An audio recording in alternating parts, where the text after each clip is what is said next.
All right, so the next section we are going to work on is section 5.3, and we are going to talk about the independence and the multiplication rule.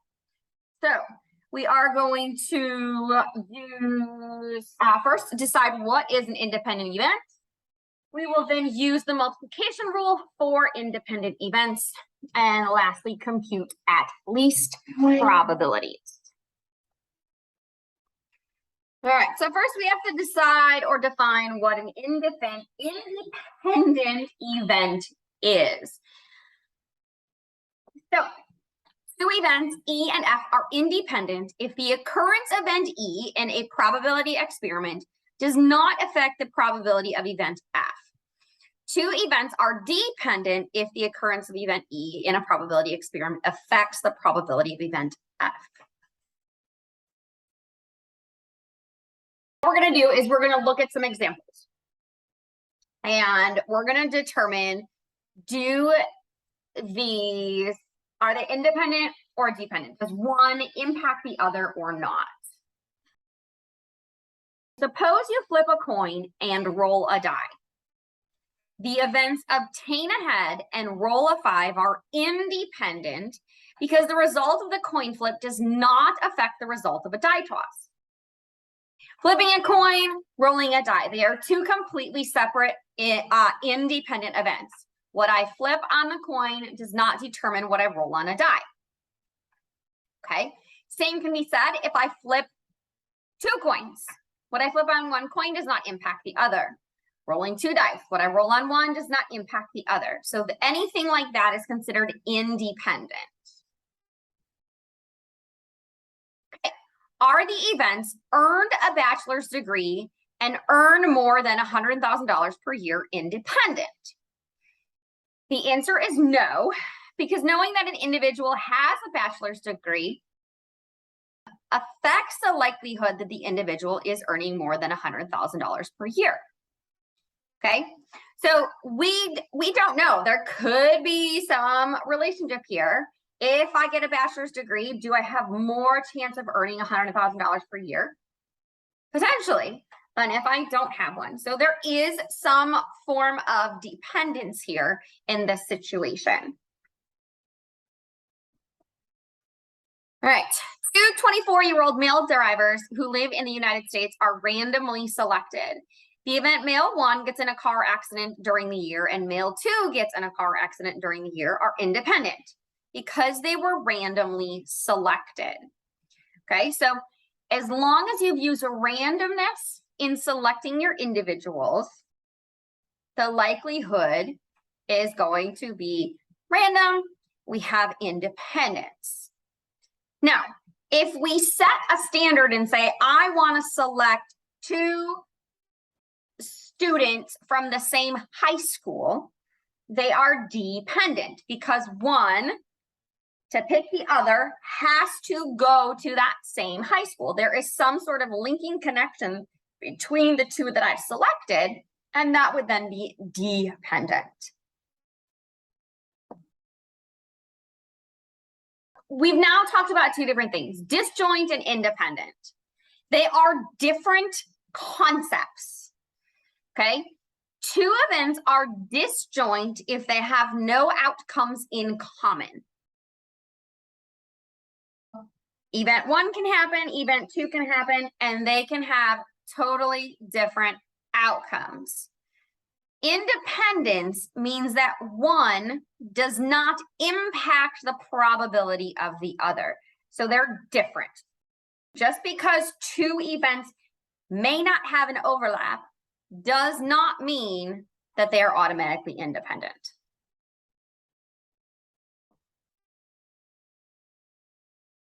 Knowing that two events are disjoint means the events are not independent. Another question you could ask yourself to kind of help yourself through it is whether the probability of one is affected by the other.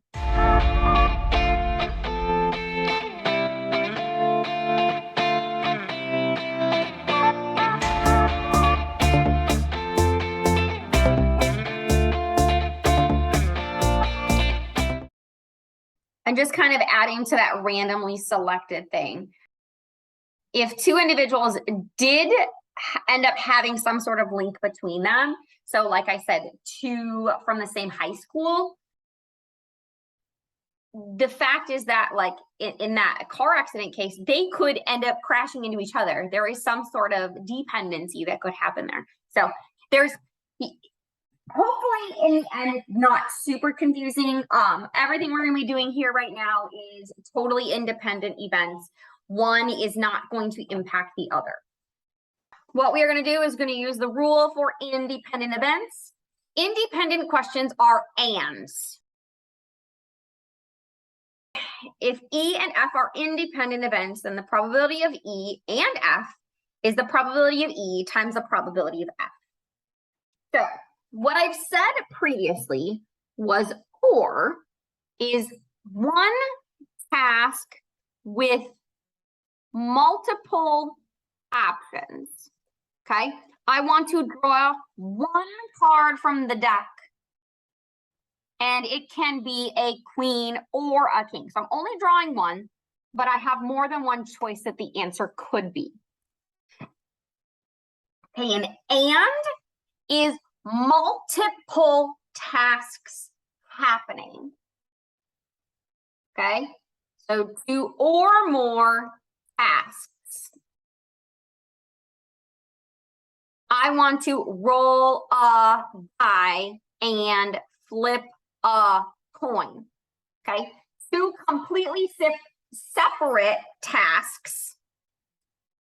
And I'm doing each task. Rolling a die is one task. Flipping a coin is another task. That's two different tasks.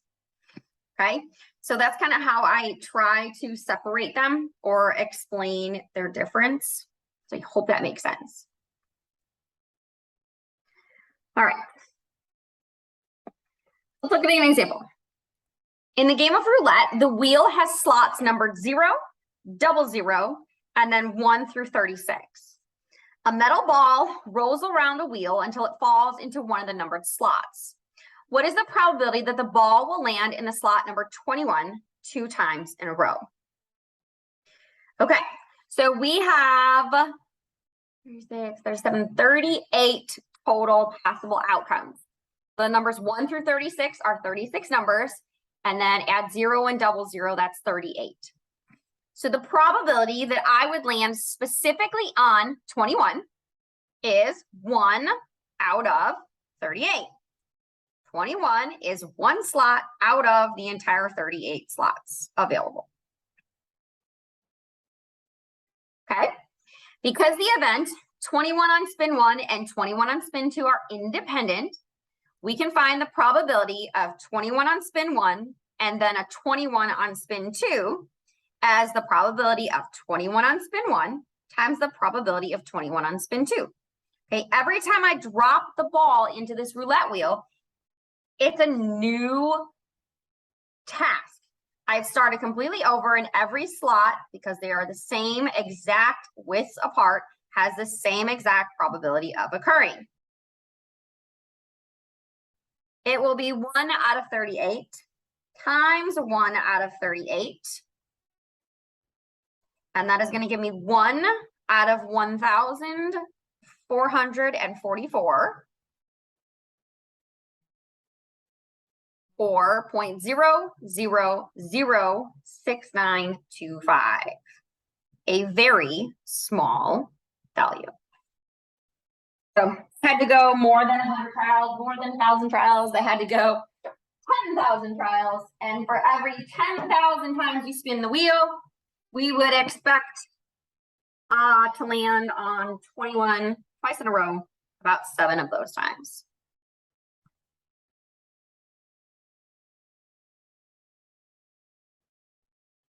Okay, so just like addition can be expanded for more than one event, we can expand multiplication for more than one event. So as long as all of the events are independent, I can again just multiply all of the probabilities together. Event 1, 2, 3, and however many there are. The probability that a randomly selected 24-year-old male will survive the year is 0.9986 according to National Vital Statistics Report from volume 56, number 9. What is the probability that 3 randomly selected 24-year-old males will survive the year? Okay, keyword again is randomly selected. These are independent. So what we want to find is the probability that all of them survive. Well, the probability that all of them survive is the probability that the first survives, and then the second survives, and then the third survives.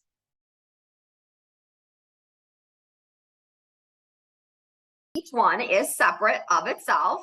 So the probability that the first survives is at 0.9986. Same probability for the second one, same probability for the third one, and I'm just going to multiply those all together to get my result of 0.9958. An explanation there. They went 3 decimal places, so about 996 out of 1,000.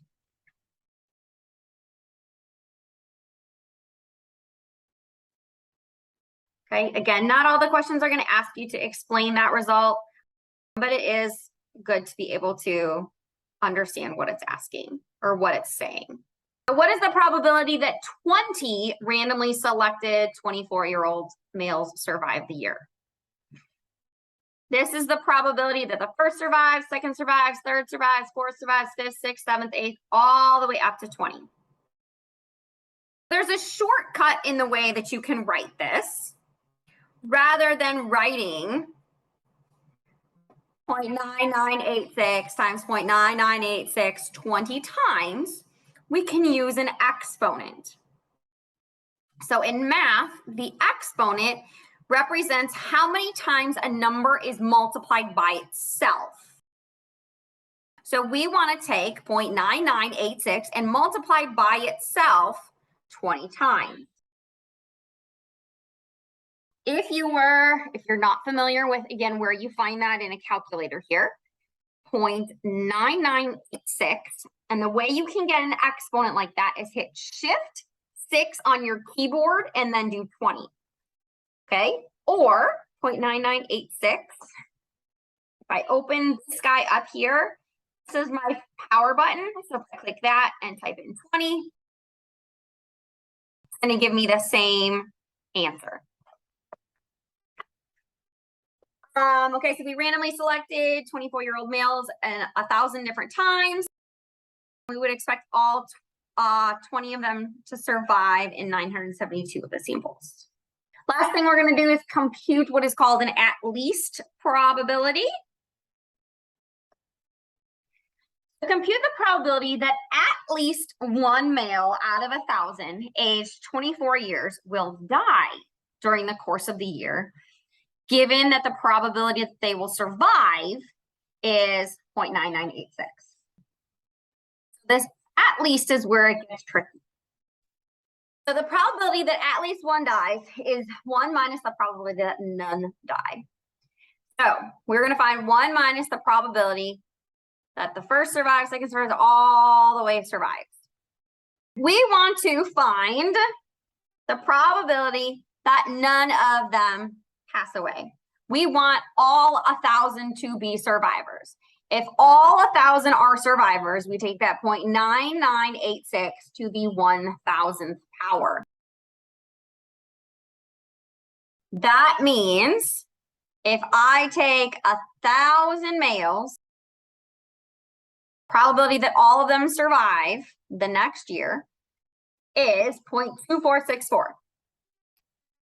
So all of them surviving is 0.2464, which means the remainder or the complement is what we are looking for here, in that the probability that at least one doesn't survive.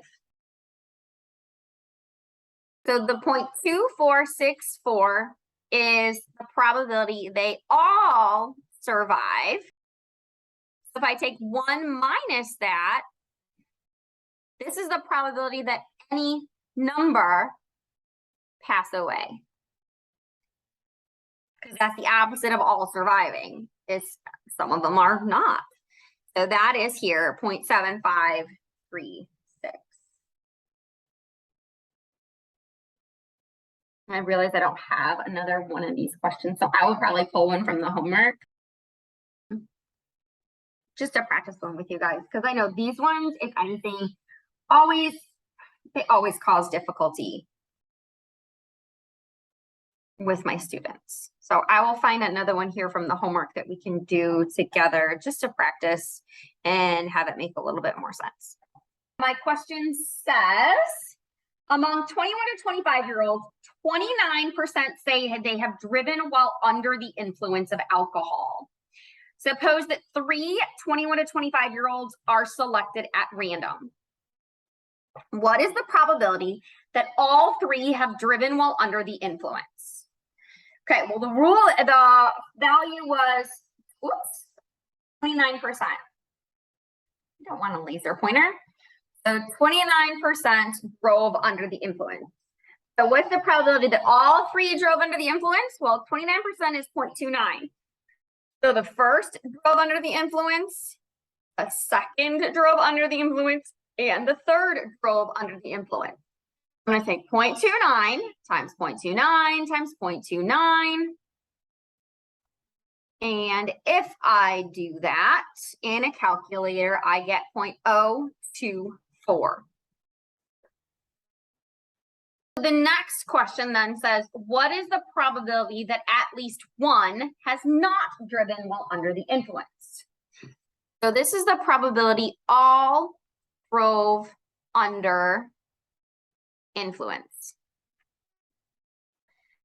So the second one says, what's the probability that at least one did not drive under the influence? Okay, well then that means 1 minus the probability that they all did, which we already have up here.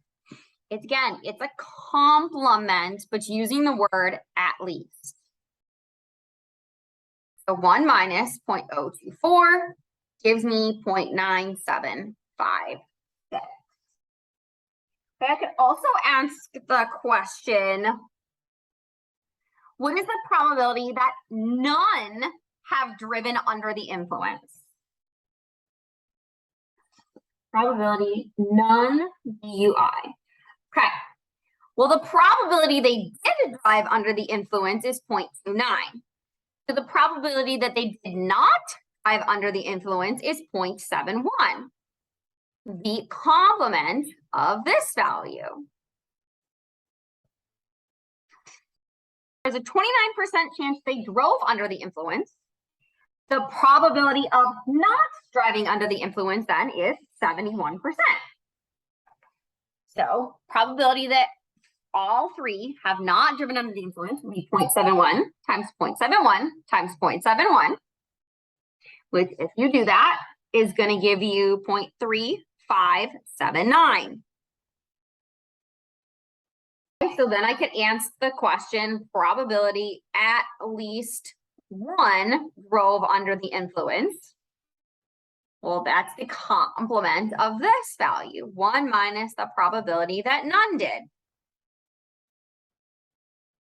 1 minus 0.3579 gives me 0.6421. So I hope that makes sense. Kind of treating an at least like a complement. If you find the one, then find its complement. Just all the rules that we've gone through so far. The probability of any event must be between 0 and 1 inclusive. And the sum of all the probabilities in a sample space must equal 1. If E and F are disjoint, then the probability of E or F is the sum of their probabilities. If they are not disjoint, the general addition rule says you add the 2 individual probabilities together and subtract the overlap.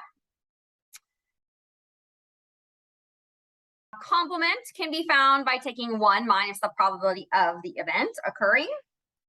And independent and probabilities are multiplying the two probabilities together. Again, kind of talked about this. An or probability uses the addition rule, and is multiplication. So or implies addition and implies multiplication. Just some added examples here. About 13% of the population is left-handed. If two people are selected at random, what's the probability both are left-handed? So I want probability of left and left. Well, probability the first one's left is 0.13. The probability the second one is left is 0.13. I multiply those two together, and I will get 0.0169. Suppose that a company selects two people who work independently selecting timbers. Their job is to identify low-quality timbers. The probability that an inspector does not identify a low-quality timber is 0.20. What is the probability that both do not identify that low-quality timber? Well, the first one doesn't get it is 0.20. The second one doesn't get it is 0.20. So if I get that, I'm at 0.04.